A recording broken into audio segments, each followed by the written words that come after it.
같이 나눌 말씀은 요한계시록 2장 12절로 17절까지 말씀.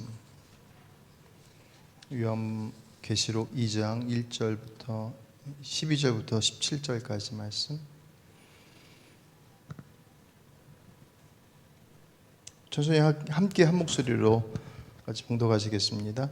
버가모 교회의 사자에게 편지하라. 좌우에 날선 검을 가지신 이가 이르시되 네가 어디에 사는지를 내가 아노니 거기는 사단의 권자가 있는 데라.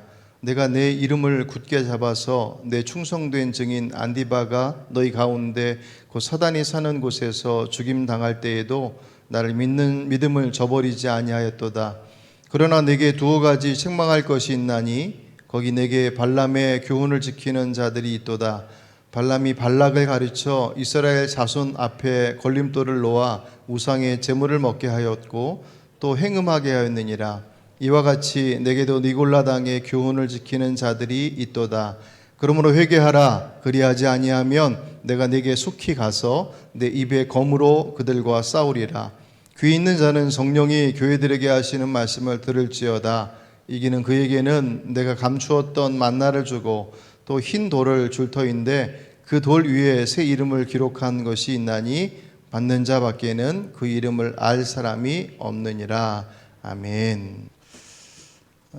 소아시아 7교회를 보고 있습니다. 에베소 교회 누구보다도 열정적이었고 주님께서 그 마음 아시고 참 잘한다라고 칭찬받은 교회였지만 그 열심 때문에 사랑을 포기하는, 아마도 그 얘기 들었을 때 어쩔 수 없잖아요. 이거 허용하면 저 사람 들어올 수 있는데 라고 하는, 어떻게 보면 정말 깊은 고민 속에서 내린 결정이었을 거라는 생각이 들어요. 그럼에도 불구하고 진짜 중요한 거는 그래도 그런 거 있잖아요. 수사관들이 10명의 범인을 놓치더라도 한 명의 억울한 사람이 나오지 않게 해야 된다며요. 그게 수사의 원칙이라며요. 막 잡아들이려고 옛날에는 이제 그랬던 때가 있었지만, 그런 것처럼 그것마저 사실 맡겨드리는 거죠. 어제 소모너 교회에는 신앙 때문에 어려움을 스스로 선택했던 성도들의 모습을 봤습니다. 그게 신앙의 원칙이고 당연히 그래야 할 바라고 하는 것을 동의하면서도 그 선택이 결코 녹록지 않다라고 하는 것을 우리들의 삶의 현장들을 돌아보면 돌아볼수록 더욱더 고백하게 되죠. 그래서 어떻게 보면 되게 뭐라 그럴까요, 좀 현실성이 떨어지는 것처럼 생각되어지지만 서머네 교회의 교인들이 확 넉넉하고 막 어떤 풍요로움들 속에서 내린 선택들이 아닌, 정말 그 삶 자체가 극빈과 그 고난의 자리들 속에서도 꿋꿋하게 그 자리를 지켜나갔다라고 하는 그것을 통해서 우리가 가지고 있는 신앙이 얼마나 소중한 것인지, 잘 돼서 넉넉해서 복 주시고 넘쳐나는 어떤 그런 은혜의 모습들이 많아서라고 한다면 그래, 그것 때문에 예수 믿는구나 라고 생각할 텐데, 소만화 교인들은 그런 면에서 보면 하나님 옆에 정말 특별하게 택함 받은 사람들의 또 다른 모습이라는 생각이 들더라고요. 오늘 보게 될 버가모 교회는 7교회 중에서 유일하게 순교자를 내었다라고 하는 기록이 나와 있는 교회입니다. 해발 300m 높이에 세워진 도시가 버가모였었는데, 거기 자랑거리가 3대 자랑거리가 있는데 거기는 신전들이 이렇게 많았대요. 그 중에서 그들이 제일 자랑하는 것 중에 하나가 제우스 신전이었었고, 그 옆에 이제 로마 황제를 숭상하는 황제 숭배를 위한 신전도 있었고, 한 6개 정도의 신전이 있었다고 그러죠. 그것이 자랑거리였었고, 아스클레피온이라고 하는 신전과 붙어 있는 병원이 있었는데, 이 병원이 당시 로마 지역에서 가장 유명한 병원이었다고 그래요. 근데 이 병원이 그냥 병만 고치는 게 아니라 뭐 심리적인 뭐 음악 치료도 있고, 그런데 그것이 다 우상 숭배와 연결이 돼 있었습니다. 그래서 그들에게 또 다른 하나의 우상이 뭐였냐면 건강의 우상이었습니다. 그리고 또 하나가 그 지역에 20만 권의 장서를 보유하고 있는 도서실이 있었는데, 그것이 그들이 또한 자랑거리였어요. 80% 이상이 다 우상과 관련되어진 서적들이었죠. 어쨌든 그들은 지식이 또 다른 그들에게 있어서의 자랑거리이자 우상이었습니다. 근데 그 중에서도 사실 제일 그들에게 있어서 큰 어떤 자리를 차지하고 있었던 것은 황제 숭배 사상이에요. 오늘 본문의 13절 말씀에 사단의 권좌라고 표현되어 있어요. 이 사단의 권좌라고 표현되어 있는 것이 바로 황제 숭배 사상과 직결되어 있습니다. 그러니까 살아있는 황제를 마치 신처럼 그렇게 여기는, 그래서 신전을 지어놓고 거기서 제사를 드리고, 그리고 무엇보다도 이 버가모 지역이 신전 책임자라고 하는 지위를 획득했다고 그래요. 그것이 그들에게 대단히 큰 자랑거리였습니다. 그것은 곧 거꾸로 얘기한다면 그렇게 황제 숭배 사상과 다른 우상계의 어떤 내용들이 강력하면 강력할수록 그 안에서 그리스도를 믿는 신앙을 가지고 있는 이들에게 있어서는 버거울 수밖에 없고, 버가모 도시 안에 이미 일부 그리스도인들이 다른 이교도 신전에 절하지 않고 숭배하지 않는다라고 하는 것 때문에 무신론자, 반역자, 적대적 행위자라고 하는 목록으로 고발되기도 했다고 그래요. 그래서 버가모는 어떤 면에서 보면 소아시아 지역에서 박해의 중심지와도 같은, 어제 살펴봤던 서머나도 그런 박해의 내용들이 있었지만 버가모는 그런 면에서 훨씬 더 그 힘이 강력했던 것 같아요. 그런 상황 속에서 안디바라고 하는 순교자를 냈다고 그랬잖아요. 이 안디바가 버가모 교회의 담임 목사였다고 그래요. 그러니까 바울이 세우고 난 교회를 세우고 그곳에 계속 머물 수 없으니까 그 다음 지도자로 넘겨준 이가 안디바였었는데, 결국 그가 순교자로 자신의 믿음, 그것은 개인의 믿음만이 아니라 결국 공동체의 믿음을 지키기 위한 그런 선택이었죠. 얼마큼 영적으로 치열한 곳이었는지를 우리가 알 수 있습니다. 그러니 하나님께서 칭찬하시겠죠, 당연히. 그 믿음을 지키는 데 있어서 서마나 교회 교인들이 극빈을 선택했다고 한다면 버가모 지역의 그 교회는, 그 지도자는 그 신앙을 지키는 것을 위해서 자신의 목숨을 내어 주었으니까 얼마나 귀한 것입니까? 근데 안타깝게도 그렇게 목숨을 내어서 지켰던 신앙 공동체가 주님 앞에 책망을 받는데 책망의 내용이 믿음의 문제예요. 오늘 14절과 15절 말씀이 이제 그 이야기인데, 내가 두어 가지 책망할 것이 있는데 내가 발람의 교훈을 지키는 자들이 있도다. 그러면서 15절에 이와 같이 내게도 니골라 당의 교훈을 지키는 자들이 있도다. 이 발람의 교훈은 우리가 민수기 묵상하면서 여러분들 보셨던 기억 나시죠? 예. 하나님의 백성은 이스라엘을 저주하게끔 사주를 받았지만 오히려 이스라엘 백성들을 축복만 하고 돌아가는데, 그냥 돌아가지 못하고 발락에게 받은 돈값 한다고 결국 모압 여인들을 이용해서 이스라엘 백성들을 우상 숭배와 음란의 제사에 참여하게 하죠. 그 사건이 바로 발람의 교훈인데, 이 15절에 니골라당의 교훈과 아마도 맥이 같은 것 같아요. 발람의 교훈은 구약 시대의 그 사건이라고 한다면, 같은 비슷한 모양의 그 우상 숭배와 음란함에 그 참여하게 했던 것이 니골라당이 가지고 있었던 그런 교훈이었습니다. 버가모 교회의 그 니골라 당에 참여하는 그 교훈을 지키는 자들이 버가모 교회도 있었다라고 오늘 말씀은 그들에게 책망하시는 거예요. 물론 버가모 교회 교인들 전부가 다 거기에 빠진 건 아니에요. 그 중에 일부였어요. 그 일부가 그 안에 빠져서 당시 버가모라고 하는 지역 자체가 이미 우상으로 뒤덮여 있었던 곳이었기 때문에 그 안에서 요구되어지는 것들이 그들에게서 어떻게 보면 특별한 것이 아니었다고요. 신앙 때문에, 믿음의 문제 때문에 목숨을 건 사역자가 공동체에서 나왔는데, 신앙의 문제 때문에 하나님께 책망을 받는다고 하는 것이 언뜻 이해가 안 되는데, 그것을 보기 위해서 두 가지를 살펴봐야 되는데, 말씀드렸던 것처럼 이 문제는 전부의 문제가 아니라 일부의 문제였다는 거예요. 그런데도 불구하고 주님께서 그들을 향하여서 전체 교회를 향한 책망의 내용으로 말씀하신 이유는 그런 그들의 모습을 용인했다는 거예요. 전체가 아니라 일부의 사람들이었지만 그들이 버가모 교회에 존재하고 있다라고 하는 것을 알면서도 그들을 방치시켰다라고 하는 그것이 주님 앞에서의 책망의 내용이었습니다. 그렇게 보면 버가모의 상황은 에베소의 상황과 반대예요. 그러니까 에베소는 아까 말씀드렸던 것처럼 잘 지키기 위해서 자르지 말아야 될 것까지 잘라버리는 상황이 벌어졌잖아요. 사랑으로 품어야 될 것들을 품지 못하고 날카로운 칼로 베어버렸단 말이에요.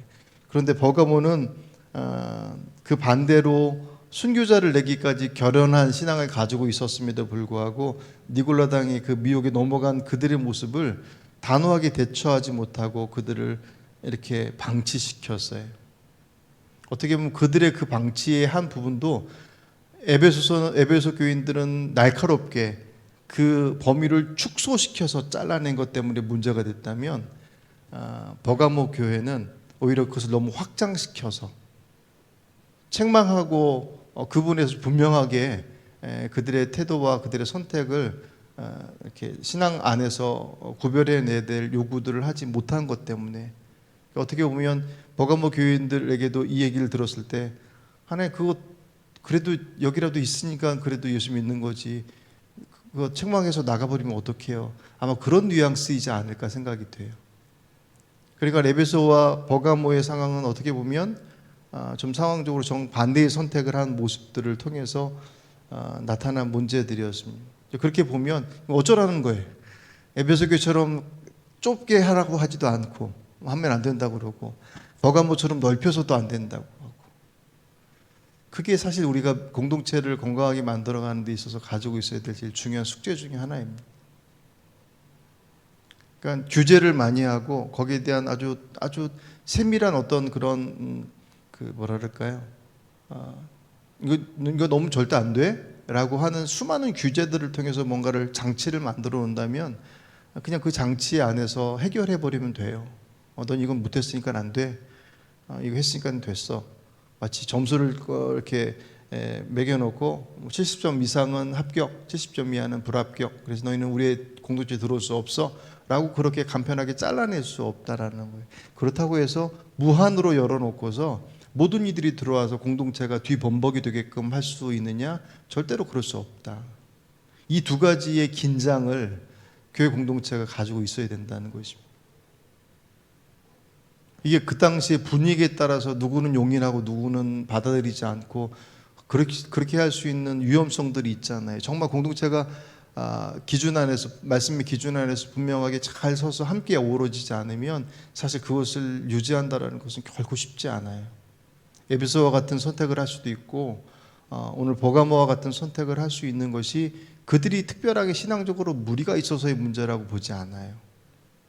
우리가 어디에 더 중심을 두느냐에 따라서 에베소 쪽으로 갈 것이냐 아니면 버가모 쪽으로 갈 것이냐라고 하는 그 모습들은 사실은 언제든지 발생할 수 있는 문제라고 생각이 됩니다. 어쨌든 그런 면에 있어서 공동체를 이루어가는 데 있어서 얼마나 그것이 쉽지 않은지를 우리가 보게 되고 그래서 버가모의 모습을 한편에서 이해할 수 있다고 하지만 어쨌든 그런 문제를 가지고 있고 또 하나는 순교자까지 내면 가지고 있었던 그들의 신앙의 모습들이 우상의 제물을 먹고 음행에 가담하는 죄를 지었다라고 하는 것과 그것을 어떻게 교회가 용인할 수 있었을까? 그게 죄가 된다는 걸 모를 리가 없었을 텐데. 근데 문제는 이 우상 숭배와 관련되어진 우상의 제물을 먹고 음행에 참여하는 것은 그 당시에 있었던 소아시아 지역 초대교회 당시에 있었던 이방인 교회들의 공통적인 문제였어요. 이게 왜 그랬냐면 그냥 쉽게 생각하면 우리가 기독교 우리에게 복음이 들어오기 전까지 우리나라에 있어서 기본적인 종교 베이스는 불교잖아요. 그리고 일반 토속 신앙이란 말이에요. 뭐 구슬하든 뭐라든 그런 것들이 그냥 일반적인 삶의 문화와 같은 거였잖아요. 그러니까 우리가 예수 믿기 전에는 그냥 뭐 초파일 되면 가서 뭘 하든 꼭 부처님을 믿지 않더라도 그냥 그 문화 가운데 살았단 말이에요. 그게 대단히 자연스러운 것이었어요. 뭐 점을 보든 구슬하든 그런 것들이 예수 믿기 전에 그런 것들이 그냥 마을 공동체 안에서 자연스럽게 이루어졌었던 하나의 문제가 생기면 그쪽으로 가야 돼. 뭐 그런 것이 그들 안에 그냥 그대로 있어서 그렇게 자연스러웠던 것처럼 이방인들에게 있어서 그 당시 그들이 우상의 문화는 우리가 볼 때 우상 숭배다라고 그렇게 딱 기준 속에서 구분이 되지만 그들의 입장에서 보면 그냥 늘 같이 있었던 것들이에요.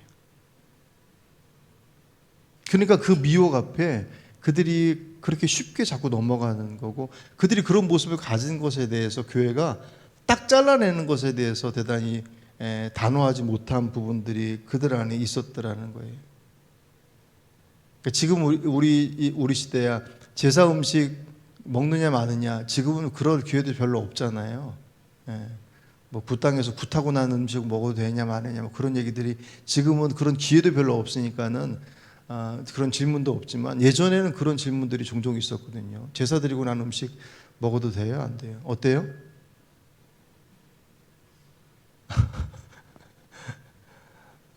제사 드리고 난 음식 먹어야 되느냐 말아야 되느냐 문제를 할 때 이제 본인들의 경험들 속에서 거기에 대한 생각들을 한단 말이에요.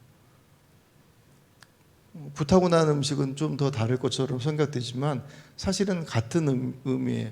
물론 유교에서는 조상께 제사를 드리는 게 조상의 은덕을 기리고 이렇게 무슨 종교적인 내용이 아니라 그건 예의의 차원이다라고 얘기하고, 실제적으로 유교는 종교가 아니에요. 내세가 없기 때문에. 그런데 어느 누가 우리나라 대한민국에서 제사를 드리는 집안에서 조상에게 은덕을 그린다라고 하는 것이 그냥 예의 차원에서 제사를 드리는 집이 어디 있습니까? 다 조상께 복을 비는 거잖아요. 종교적 내용이 들어가 버렸어요. 그렇게 해서 드리고 난 음식이라면 귀신 앞에 구슬해서 드린 음식하고 다르지 않거든요. 같은 의미죠.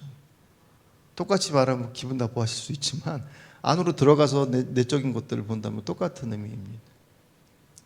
그런 상황들 속에서 있었던 것이 고린도 교회에 바울이 3장에 걸쳐서 우상에게 드려진 고기를 먹어야 되느냐 말아야 되느냐 문제를 그렇게 심도 있게 얘기했던 이유가 그만큼 이방 교회들의 문제들 속에서 그 문제가 대단히 큰 문제였다는 거예요. 제사에 드리고 난 고기가 사용되어진 출처가 2개예요. 하나는 그냥 제사에 참여했던 사람들이 일정 공간에서 먹는 것, 또 하나는 그 고기를 시장에 팔아요. 그럼 그 시장에서 그 고기가 유통되는 거예요. 고린도 교회에서 고기 문제가 발생한 것은 그 유통되는 고기를 먹어도 되느냐 되지 않느냐 문제로 고린도 교회가 갈등했습니다. 한쪽에서 먹으면 안 된다. 야, 우상에게 드려진 제사 드린 음식을 어떻게 먹냐? 그럼 제사에 참여하는 거 똑같지 않느냐라고 해서 안 된다고 그러고, 한쪽에서는 뭐라고 얘기했냐면 상관없다. 하나님만이 참신이신데 아무것도 아닌 것한테 드린 거 그게 무슨 의미가 있겠느냐? 먹어도 상관없다. 라고 양쪽으로 딱 갈라져 버렸습니다. 근데 바울이 뭐라고 판결해 주냐면, 첫 번째로 원칙적으로는 먹어도 상관없어 원래는. 왜냐하면 그들이 얘기하는 것처럼 하나님은 참신은 하나님 한 분밖에 없으니까 그냥 허공에다 드린 제사와도 같은 건데 그게 무슨 의미가 있느냐? 그걸 먹고 안 먹고가 우리들이 신앙의 문제를 흔들 수 있느냐? 절대 그럴 수 없다. 먹어도 상관없다. 하지만 그 지식을 모든 사람이 갖고 있지 않다. 이때 이 지식은 그 정보만이 아니라 진짜 그래 맞아 라고 동의하는 거예요. 그래서 그것을 먹느냐 마냐가 전혀 문제가 없어요. 본인에게 있어서. 그런데 그거를 따라하는 사람들 중에는 그래 바울이 그러는데 그렇게 얘기했더래, 그러니까 먹어도 상관없어 하고 먹지만 그 속내는 실제적으로 그렇지 못하는 거예요. 걸리는 거예요. 버가모 교회에 있었던 교회인들도 마치 그런 사람들이었다면, 먹지 말아야 될 것에 대한 부분들을 알면서도 먹었어요. 바울이 이제 나중에 판결을 내면서 뭐라고 얘기냐면, 그것 때문에 실족하는 사람들이 발생할 수 있다. 분명히 당신은 믿음이 좋아서 먹어도 상관없지만 믿음이 아직 어린 사람들이 믿음 좋은 당신이 그것을 먹는 것 때문에 저 사람 제사 음식 먹네, 우상에게 참여하는 건데 자기의 지식으로 어쨌든 그것이 성숙하지 못한 신앙의 지식을 가지고 스스로가 혹 시험에 드는 일들이 있다 할지라도 믿음의 사람이 가지고 있어야 될, 먼저 믿은 사람이 가지고 있어야 될 책임은, 그 사람이 만약 나의 자유 때문에 실족한다면 내 자유를 제한하는 것이 먼저 믿은 사람들의 책임이라고 얘기해요. 먹지 않는 게 옳다. 나는 평생 동안 고기 안 먹겠다. 그렇게 얘기를 해서 정리를 해요. 그리고 그 이야기는 고린도 교회만의 문제가 아니라 말씀드렸던 것처럼 전체의 문제였기 때문에 사도행전 15장에 보시면 첫 번째 교회, 예루살렘 교회 공동회의가 회의가 소집이 돼요. 거기서 내린 결론이 뭐냐면 15장, 사도행전 15장 28절, 성령과 우리는 이 요긴한 것들 외에는 아무 짐도 너희에게 지우지 아니하는 것이 옳은 줄 알았노니, 금해야 될 것 몇 가지 정하는데, 첫 번째, 우상의 제물과 피와 목매어 죽인 것과 음행을 멀리할지니라. 이에 스스로 섬가면 잘 되리라. 평안함을 원하노라 하였더라. 아멘. 여기서 나오는 게 우상의 제물과 음행을 멀리합니다. 이 문제가 바로 지금 서머나 교회 문제, 말씀드렸던 고린도 교회 문제, 같은 맥락의 문제들이에요. 그러니까 그들의 신앙은 어찌 보면 큰 곳에서 싸워서는 이겼어요. 순교자를 낼 정도로 황제 숭배라고 하는 것 앞에 그들의 신앙을 견고하게 지켜냈단 말이에요. 그런데 정작 그들의 삶 가운데 예전에 예수 믿기 전에 그들에게 익숙해져 왔었던 그들의 삶의 울타리 안에 들어와서 너무나도 편한 거예요. 별 그렇게 뭐라 그럴까요? 그 고기 먹는 게 뭐 어때서? 라고 아마 그렇게 시작됐을 수도 있어요. 그 음식을 먹는 게 뭐가 문제가 되겠어? 라고 하는 것으로 시작되었던 그들의 자유함들이 그것에 자유하지 못한 이들에게 영향을 미쳐지면서 결국은 우상의 제물을 먹는 것을 넘어서 그 제물을 먹는 자리에, 제사의 자리는 음행이 항상 동반됐거든요. 그러니까 그것에 함께 어우러진 이들이 발생했더라는 거예요. 이 말씀을 보면서 결국 우리 안에서 결국 신앙의 문제들은, 오늘 제목을 소탐 되시라고 그랬습니다. 그 자그마한 것들에 대한 부분들, 어찌 보면 그것이 유혹이잖아요. 그 고기를 먹고 저기를 먹는 그 음식을 먹느냐 마느냐의 문제라고 하는 그것, 또 그것은 단지 그냥 음식의 문제가 아니라 음란의 문제와 연결되어 있었기 때문에 그것은 자신의 쾌락을 자꾸 작동시키는 거였단 말이에요. 신앙이 대단히 큰 것을 지키는 데 있어서는 에너지를 쏟고 수고를 하는데, 정작 내 삶의 작은 울타리 속에서 이 정도쯤이야 뭐 이미 익숙해져 있는 것이니까 그것에 대해서 분명한 태도를 취하지 않았던 버가모에 대해서 주님께서는 그들의 행위를, 순교자까지 냈던 믿음을 가지고 있음에도 불구하고 너희들의 믿음에 문제가 있다라고 분명하게 말씀하시죠. 그걸 우리의 신앙으로 적용시킨다고 한다면 각자가 적용할 부분들이 다 다르겠지만, 우리가 우상의 제물을 먹거나 그럴 리 없겠지만, 우리의 삶 속에서 우리의 문화 가운데 21세기를 살아가는 대한민국 이 땅덩어리 안에서 우리의 삶의 현장 속에서 가지고 있는 문화 중에서 기독교적 가치관과 기준으로 바라볼 때 용인할 수 없는 것들과 세상의 유행이나 세상의 문화로서 용인할 수 있는 것들의 충돌 지점들이 분명히 발생할 거라고. 크게 본다면 예를 들어서 동성애 문제라든가, 그러니까 그 문제도 앞으로 교회 안에서는 분명히 이제 구체적인 논의들이 될 거예요. 이미 미국 교회는 UMC와 GMC 나눠지는 선택을 해버렸어요. 동성애가 죄라고 하는 것을 인정하지 않는 그리스도인이 어디 있겠습니까? 근데 그것에 대한 선택이 어떨 것이냐라고 하는 부분에 있어서 동성애는 죄니까는 철저하게 끊어버려야 돼, 절대로 안 되라고 하는 그 분명한 기준 가운데 잘라버리는, 어떻게 보면 에베소와 같은 잘못된 선택을 할 수 있는 여지들이 많은, 그것이 분명히 맞는 일이지만 그 어간에 얹혀져 있는 이들에 대한 모습들을 돌아보지 않는다면 에베소와 같은 실수를 할 수 있는 여지가 크죠. 그렇다고 해서 그 선택을 모두가 다 용인하는 버가모와 같은 선택을 한다고 한다면 교회는 금세 뒤범벅이 되어버릴 거예요. 그것은 어떻게 보면 되게 큰 의미 속에서의 그런 선택의 문제라고 한다면, 여러분의 개인의 삶 속에 들어갔을 때 우리 안에서 고민하, 이건 해야 되나 말해야 되나 라고 하는 어떤 그런 면에 있어서 갈등의 내용들로 가지고 있는 작은 부분들, 오히려 큰 것과 중요한 것들에 대해서는 태도가 사실 더욱더 선명하고 분명합니다. 그래서 그것에 대해서 돌아오거나 결정하는 부분들에 대한 것도 분명하지만 오히려 작은 문제에 대해서는 별스럽게 생각하지 않아요. 그리고 그 작은 문제들은 나만이 아니라 다른 사람도 보니까 그러고 있네 라고 하는 그런 것들이 우리에게 있어서 우리의 삶을, 우리의 신앙의 자리들을 위협하더라는 거. 오늘 주님께서 이 버가모 교회에게 그렇게 말씀하시면서 내가 너에게 가서 그 날선 검으로 그들과 싸우리라. 근데 그들은 그들만이 아니에요. 아까 말씀드렸던 것처럼 그들을 용인한 버가모 교회를 향한 경고의 말씀입니다. 오늘 이 말씀 앞에 오늘 우리들의 삶을 돌이켜 보시면서 이 말씀 속에 여러분들 안에 혹 이렇게 거치는 내용들이 있다라고 한다면 저의 말씀 앞에서 그 모습들을 정돈하시는 시간이 되시길 바라고, 앞으로의 한국 교회 안에서 그런 여러 가지 인권과 관련되어진 부분들 속에서 신앙적 선택과 갈등하게 될 요소들이 대단히 많이 있어요.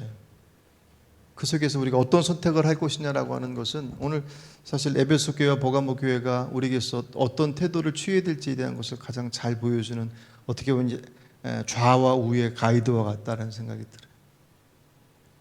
주의 몸된 교회가 그리스도의 거룩함들을 유지함과 동시에 그리스도의 십자가를 통해서 이루신 사랑의 모습들을 포기하지 않는 그런 건강한 믿음의 삶을 살아내시는 저와 여러분 되시길 주의 이름으로 축복합니다.